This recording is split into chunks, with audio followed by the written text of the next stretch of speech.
আসসালামু আলাইকুম, welcome to Sohan pigeon love. সবাই কেমন আছেন? আশা করি ভালো আছেন।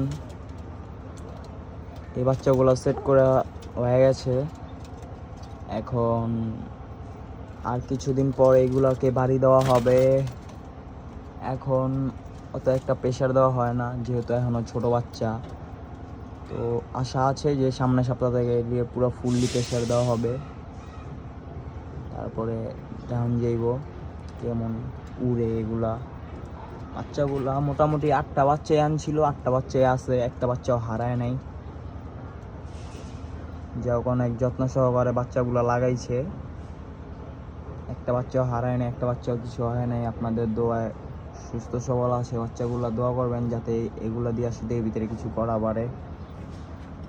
আর এখানে এক জোড়া বাচ্চা আছে, ঘরের বাচ্চা কমবিট। বাচ্চাগুলো মাশাআল্লাহ অনেক সুন্দর। যে বাচ্চাটা দাইছে হালকা চাপড়া, বাচ্চারা মাশাআল্লাহ অনেক সুন্দর। আর এই বাচ্চারা বলছিলাম একটু কেমন কালারটা। আর এই যে আমার সুন্দর এক জোড়া চুয়া চন্দন, জোড়াটা মাশাআল্লাহ অনেক সুন্দর। আর এখানে একটা সিলভার লাইনের নর, আর এটা একটা মাদি, বাঘা মাদি। এটাকেও বাঘাই বলা যায়, সিলভার টাচ আছে। আর এখানে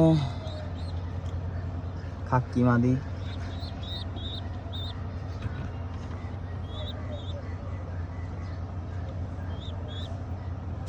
আর একটা বাচ্চা আছে, আর একটা বাচ্চা মনে হয় মারা গেছে, বাপ চলে আছে।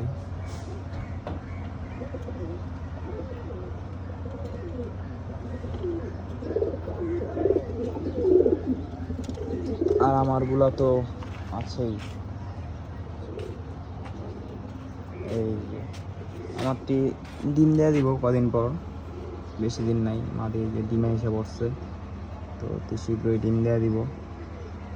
সবাই দোয়া করবেন যাতে এবার এক জোড়া বাচ্চা নিতে পারি। এর আগের ডিমগুলো তো নষ্ট করলাম, কিচ্ছু করার নেই। খাঁচারা রং করে দিচ্ছি লাল কালার, কেমন হয়েছে জানাবেন। আর এটা তো দাপ্পি। সবাই ভালো থাকবেন, আল্লাহ হাফেজ।